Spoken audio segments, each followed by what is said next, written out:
잘 오셨습니다. 주님께서 여러분들의 발걸음을 축복해 주시고 이 시간에도 주님께서 여러분들에게 귀한 은혜를 베풀어 주실 줄 믿습니다. 오늘은 예수님께서 돌아가신 지 사흘 만에 다시 살아나는 것을 기념하는 부활주일이죠. 우리가 지키는 주일 자체가 예수님의 부활을 기념하는 날이죠. 주일 자체가 주님의 부활을 기념하는 날입니다. 근데 특별히 오늘 부활주일로 지키는데 그 이유는 예수님께서 죽으신 날이 구체적으로 유월절 바로 전이었기 때문에 그렇습니다. 유대인의 유월절은 유대력으로 보면 니산월이라고 하는데 유대인들의 니산월은 그 출애굽했을 때의 그 날짜는 니산월이라고 얘기를 하는데 태양력으로 따지면 지금의 3월에서 4월이 니산월이에요.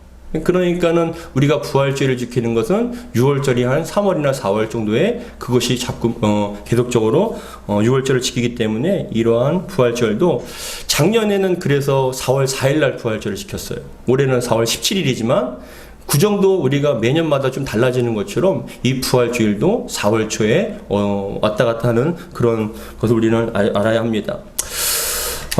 예전에 저희 누나, 딸, 저희 조카가 아주 어렸을 때 제가 누나네 집에 놀러 갔다가 제가 조카에게 용돈을 준 적이 있어요. 10,000원을 딱 용돈을 주는데 그런데 이 어린 조카가 인상을 쓰면서 10,000원을 받으려고 하지 않았던 거예요.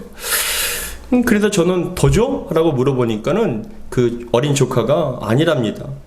도대체 왜 그런지 물어보니까 10,000원 말고 500원짜리 동전을 달라는 거예요. 그래서 제가 얘기했습니다. 야, 있잖아. 이 500원보다 10,000원이 더 큰 거야. 10,000원이 더 큰 거니까 10,000원 줄게. 이거 갖고 사 먹어 하니까 끝까지 아니라는 거예요. 자기는 10,000원은 필요 없고 500원을 달라는 거예요.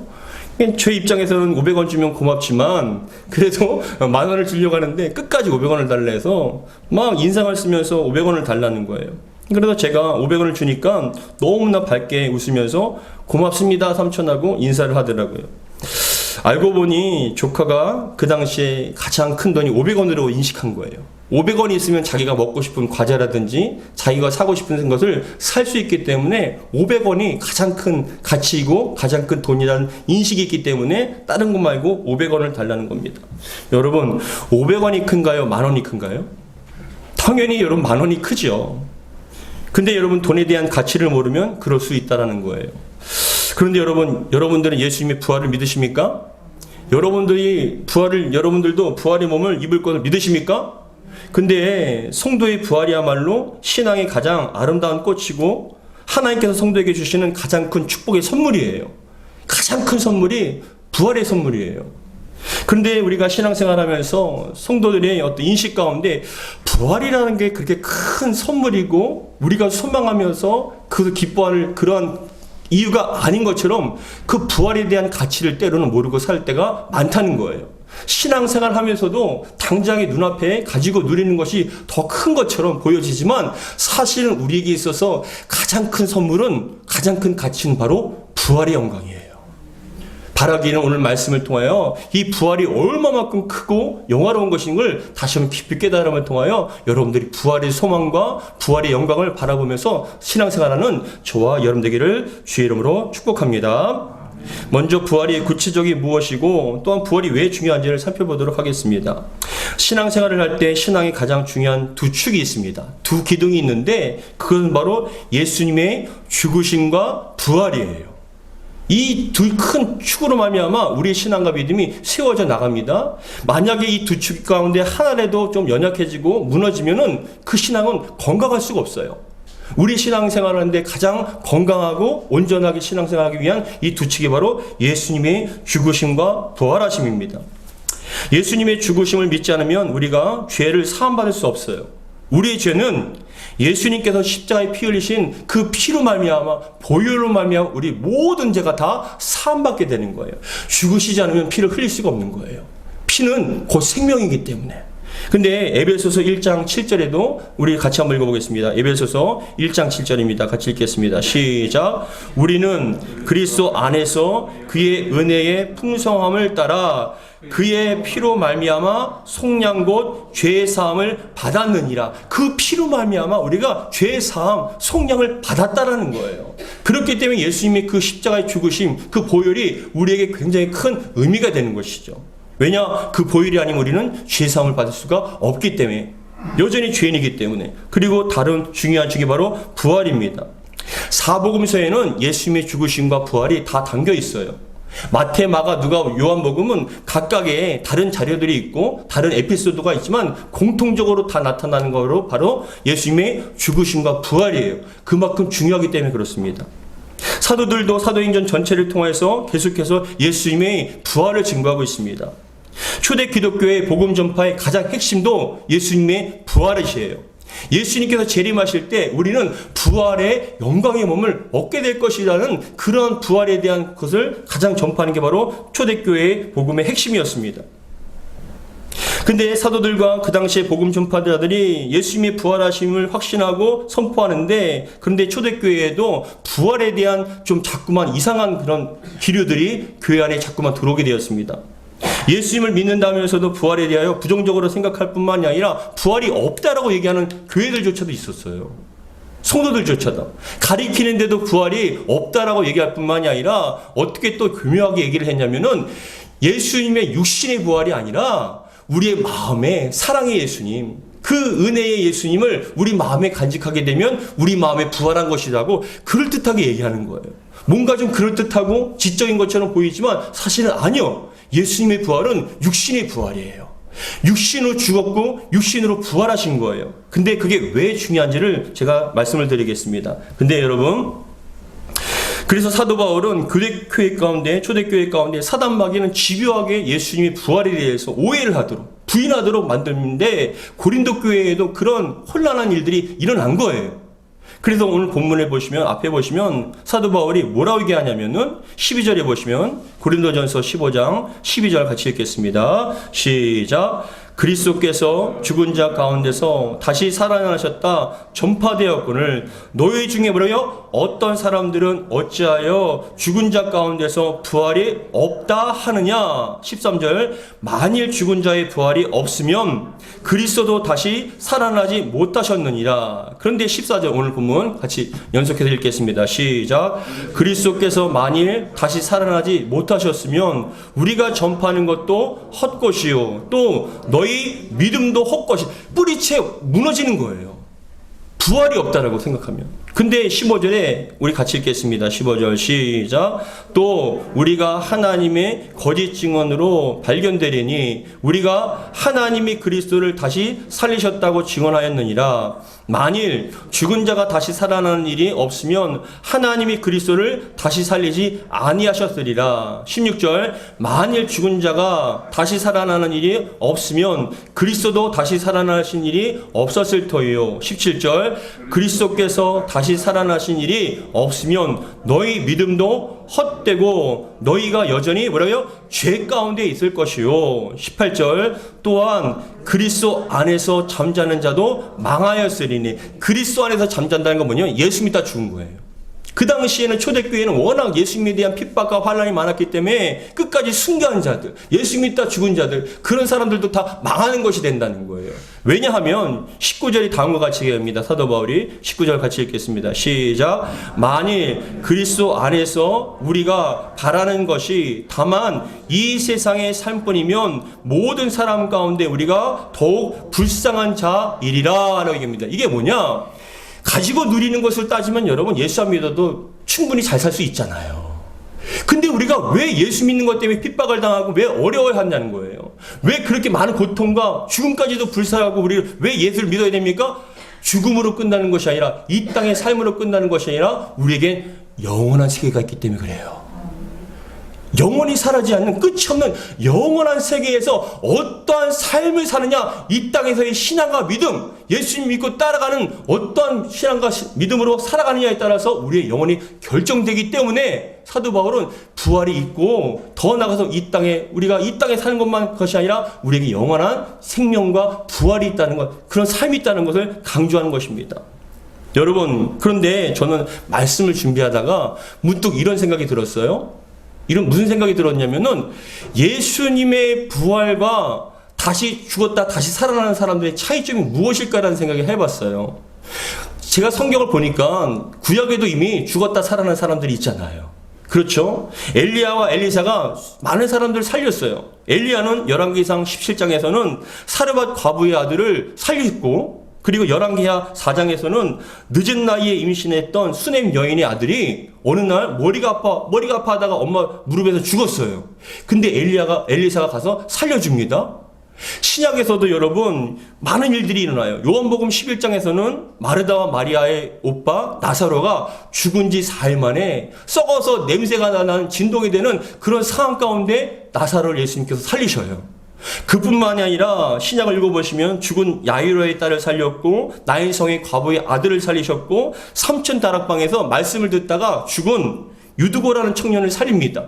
그리고 여러분 예수님께서 죽으실 때 그 지진이 일어났는데 예루살렘 무덤에 수많은 무덤 가운데 죽은 자들이 살아난다라고 성경에는 말씀하고 있어요. 근데 여러분 그 죽었던 사람들이 다시 살아나는 것, 지금도 여전히 우리 주변에는요 죽었다가 살아난 사람들이 있더라고요.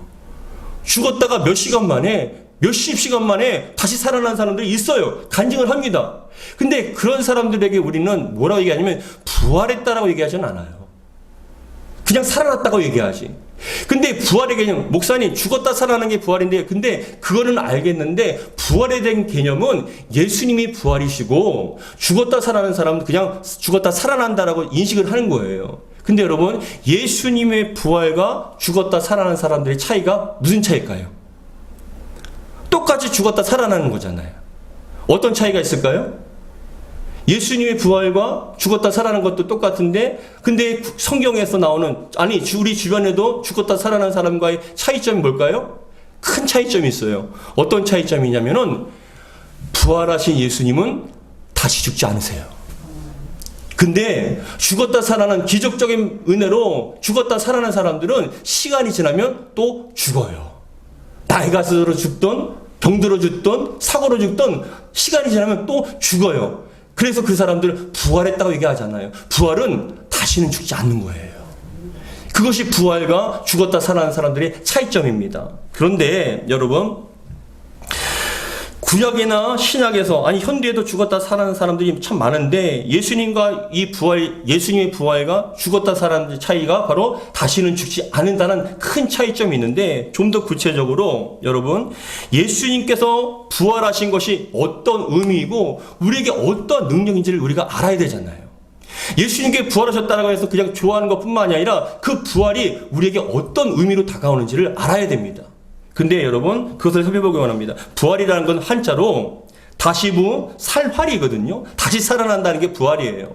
근데 다시 말씀을 드리지만 부활은 다시는 죽지 않는 게 진정한 부활인데, 근데 여러분 예수님께서 부활하셨다는 것이 어떤 의미가 있고 왜 중요한지를 말씀드리겠습니다. 첫 번째, 예수님의 부활이 중요한 이유 첫 번째는 사망의 권세를 이기심으로 우리에게 생명을 주셨기 때문에 그래요. 우리는 예수님께서 죽으신 지 3일 만에 다시 부활하신 것은 죄와 사망의 결박을 끊으시고 죽음의 권세를 이기시고 생명으로서 승리하셨다는 승리의 상징이기 때문에 바로 부활이 우리에게 굉장히 중요한 거예요. 만약에 예수님께서 죽었다가 부활하지 않으면 죄의 사망에게 진 거예요. 사망의 걸박에 묶여서 그것을 헤어나지 못한 거예요. 그러나 우리 예수님께서는 사망과 죽음의 결박을 끊으시고 생명으로서 승리하신 것이 바로 부활의 능력이고 부활의 의미입니다. 그래서 예수 믿는 저와 여러분들도 우리도 죄와 사망의 결박을 끊고 생명으로서 우리는 승리자의 모습으로 살 수가 있는 것이죠. 그래서 오늘 본문은 고린도전서 15장 16절과 17절 다시 한번 읽겠습니다. 고린도전서 15장과 16절, 15장 16절 17절 같이 읽겠습니다. 시작. 만일 죽은 자가 다시 살아나는 것이 없으면 그리스도도 다시 살아나는 일이 없었을 터요. 17절. 그리스도께서 다시 살아나신 일이 없으면 너희 믿음도 헛되고 너희가 뭐래요? 여전히 죄 가운데 있을 것이요. 죄에 묶여서 산다는 거예요. 우리가 그동안 얼마만큼 죄를 두려워하고 살았습니까? 근데 여러분 이 말씀을 묵상하다가 그런 에피소드가 있었어요. 뭐냐면은 여러분 그 천주교회 성당에 가보시면은 다음 그림 보시면은 천주교 성당은 천주교의 십자가는 우리의 십자가와 다르거든요. 천주교 안에서 세워지는 십자가는 그 속에 십자가에 예수님이 보여요.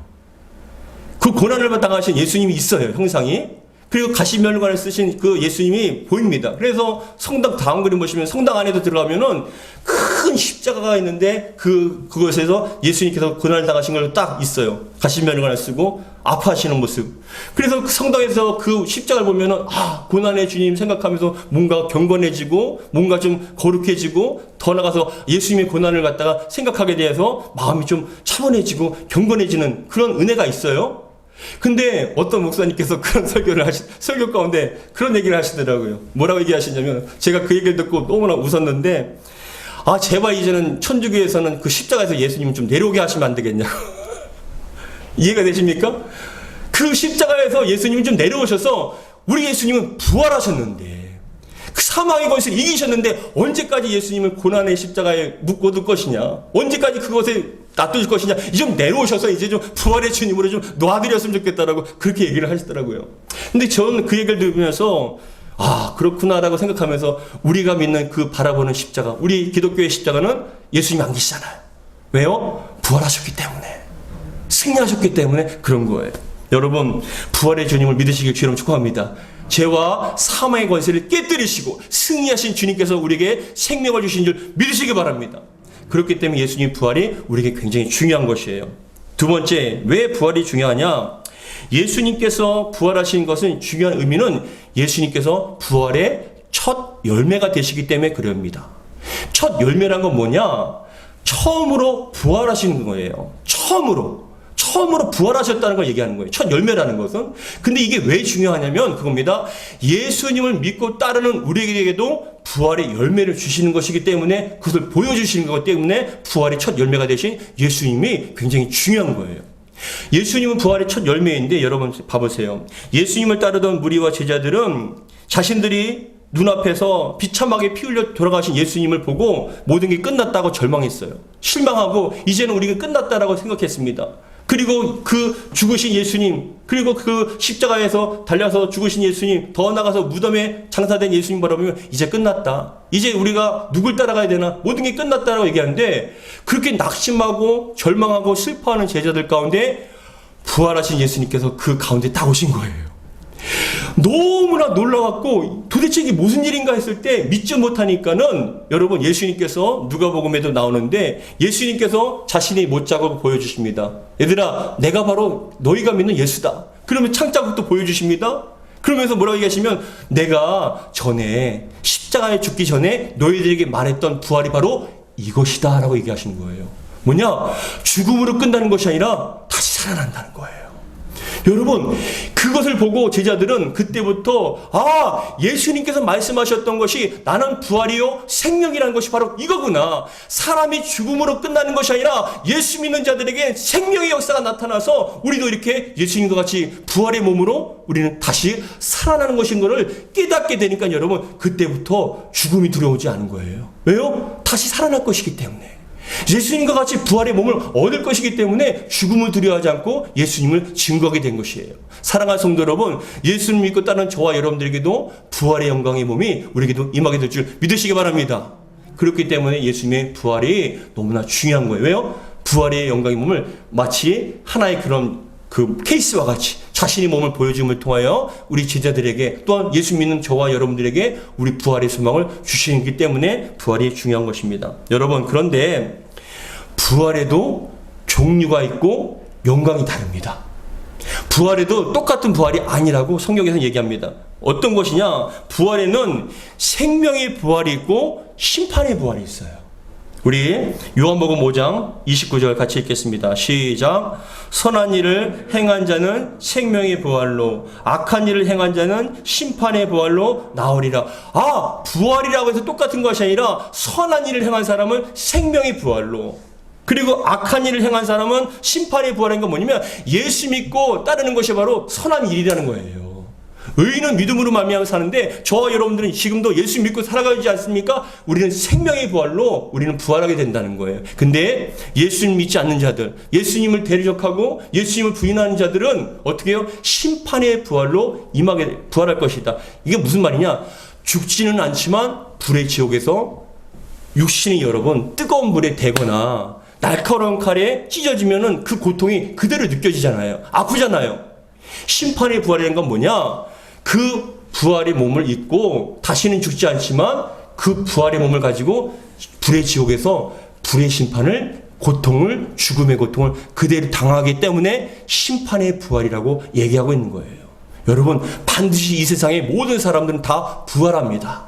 아담부터 예수님의 재림까지 존재했던 모든 인간들은 다 부활하여서 예수님 앞에 서게 될 것입니다. 그러나 예수 믿는 자와 믿지 않는 자, 예수님을 따르는 자와 믿지 않는 자는 나눠져서 심판을 당하게 될 거예요. 영원한 생명이냐 영원한 죽음이냐가 반드시 그것을 심판을 당하게 되어 있다는 거예요. 그래서 사도 바울은 오늘 그 15장 19절에서 만일 그리스도 안에서 우리가 바라는 것이 다만 이 세상의 삶뿐이면 이 세상으로 먹고 사는 끝나면 그냥 먹고 살겠다는 거예요. 예수 믿지 않아도 좋다는 거예요. 왜요? 먹고 사는 거 끝나면 여러분 그 다음에 삶이 없다면 그냥 마음대로 살죠. 내가 정욕대로 하고 싶은 대로 살죠. 그러나 영원한 생명이, 영원한 삶이 기다리고 있기 때문에 절제하고 죄와 싸우고 주님의 뜻대로 살려고 몸부림치며 예수님께서 주시는 그 믿음을 끝까지 지키는 이유가 바로 이 세상의 삶으로 끝나는 것이 아니라 영원한 삶이 있기 때문에. 그러나 저와 여러분들은 심판의 부활이 아니라 어떻게 해요? 생명의 부활을 받게 될 줄 믿으시기 바랍니다. 근데 여러분 더 중요한 게 있어요. 여러분 생명의 부활도 각각의 영광이 다 다르다는 거예요.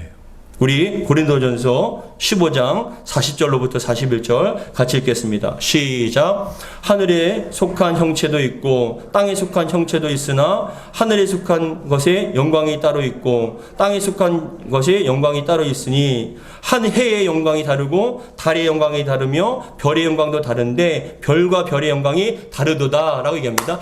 해의 영광이 있고 달의 영광이 있고 별의 영광이 있다. 이게 쉽게 얘기하면 그거예요.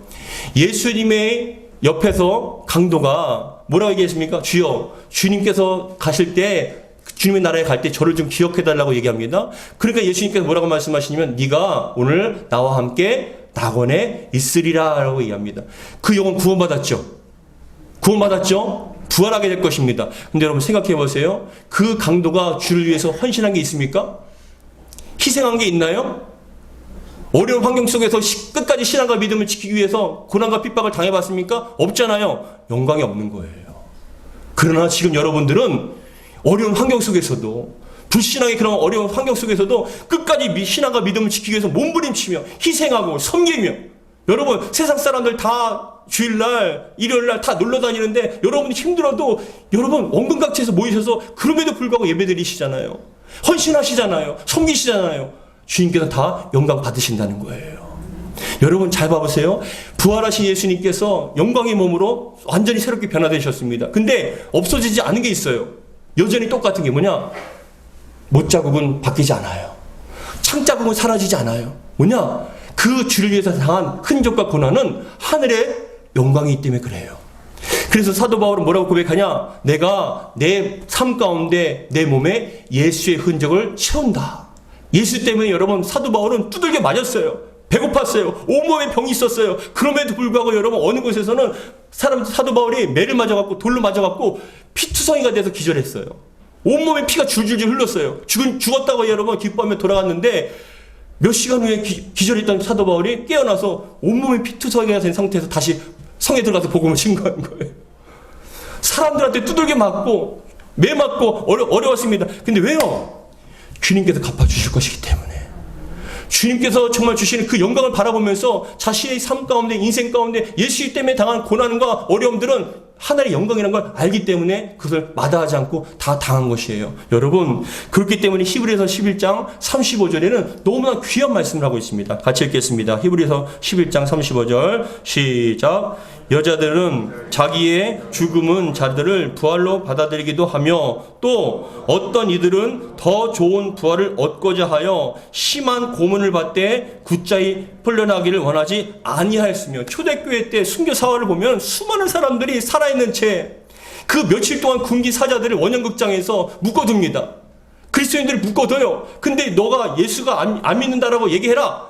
근데 아니라는 거예요. 난 예수 믿는다라고 크리스찬이라고 얘기한 거예요. 그랬을 때 사자를 풀어놓습니다. 그 사자는 배가 고프니까 그 묶여있는 그 그리스도인들에게 달려가서 살아있는 채로 막 뜯어먹는 거예요. 막 피투성이가 됩니다. 원형극장에서는 로마의 사람들, 예수 믿지 않는 사람들, 조롱하는 사람들이 막 비웃으며 조롱합니다. 근데 여러분, 그렇게 피투성이가 돼서 갈기갈기 찢기는 상황 가운데서 로마의 군병이 뭐라고 얘기하냐면은, 그럼에도 불구하고 그 극한 상황 속에서도 얼굴이 빛과 해와 같이 빛나더라는 거예요. 크리스찬들이. 왜요? 왜 그렇게 고난을 받고 죽어가면서도 웃을 수 있습니까? 주님께서 갚아주시고 있기 때문에.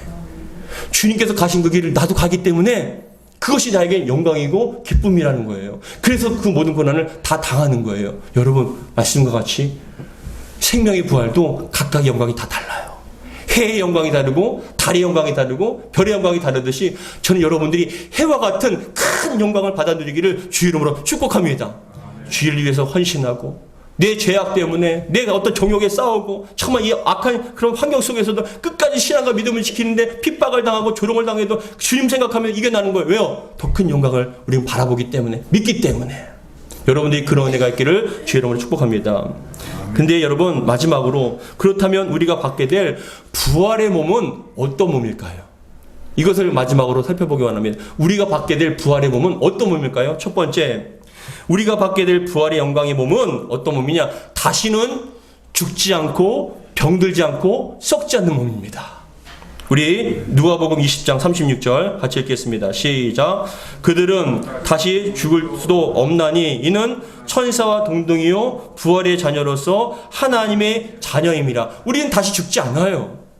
병들지 않아요. 노쇠해지지 않아요. 얼마나 감사합니까? 여러분, 저는 좀 젊은 편에 속하시지만 우리 어르신들은 점점 아이고 팔과 다리 내가 젊었을 때는 안 그러는데 제가 젊었을 때 이렇게 병들지 않고 이렇게 아프지 않은데 다리가 아프고 허리가 아프고 어디가 아프고 병들고. 근데 여러분, 부활의 몸은요 병듦이 없습니다. 아픔이 없어요. 고난이 없습니다. 썩어짐이 없습니다.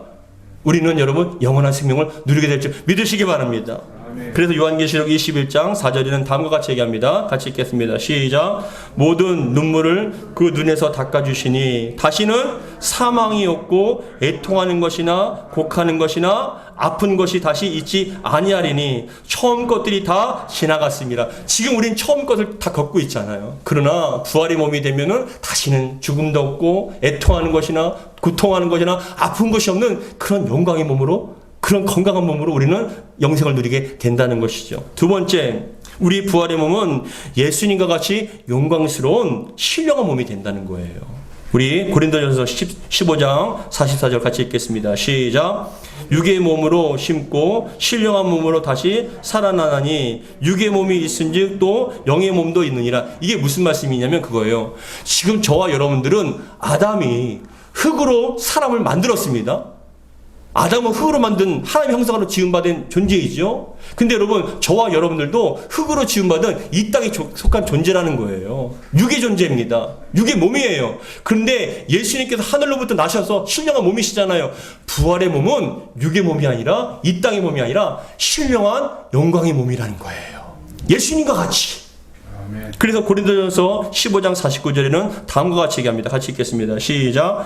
우리가 흙에 속한 자의 형상을 입은 것 같이 또한 하늘에 속한 이의 형상을 입으리라. 지금은 아담의 형상을 입었지만 부활의 몸은 하나님의 형상, 하늘의 영광을 받아 누리는 영광의 몸이 된다는 것을 말씀하고 있습니다. 사랑하는 성도 여러분, 더 나아가서 부활의 몸은 그냥 영혼만 존재하는 것이 아니라 물리적인 몸. 그래서 예수님이 제자들도 부활하신 예수님 바라보며 그 발을 붙잡고 예수님께서 제자들과 함께 먹고 마시며 떡을 떼기도 하고 고기를 같이 드시기도 한 물질적인 그런 육의 몸을 갖고 있는 그런 신령한 몸이라는 것을 말씀합니다. 사랑하는 성도 여러분, 여러분들에게 부활의 소망을 갖고 계십니까? 여러분들도 때가 되면 반드시 부활의 몸을 입게 될 줄 믿으시기 바랍니다. 마지막으로 제가 유럽에 그런 휴가를 갖다가 제가 살펴보니까 유럽인들은 휴가를 받으면 여러분 한 달에서 6주 정도를 휴가의 기간으로 쓴답니다. 한 달이나 6주 정도 휴가를 쓰니까 휴가를 갖다가 그렇게 쓰는데, 그러고 보면은 그 동남아의 유명한 그런 휴양지를 보면은 유럽인들이 꽤 많대요. 왜냐하면 그런 유럽인들은 우리나라처럼 뭐 3박 4일, 4박 5일 가는 게 아니라 보통 2주에서 3주 정도, 더 길게는 한 달 가까이 방을 잡고 그곳에서 편하게 쉰다는 거예요. 왜냐? 한 달에서 6주 정도의 휴가를 받을 수 있으니까. 그런데 그들이 뭐라고 얘기하냐면, 저도 그걸 봤는데, 유럽인들은 휴가만 생각한대요. 휴가만. 직장 생활을 하고 힘들어도, 너무나 고통스러워도, 내가 휴가 갈 거지.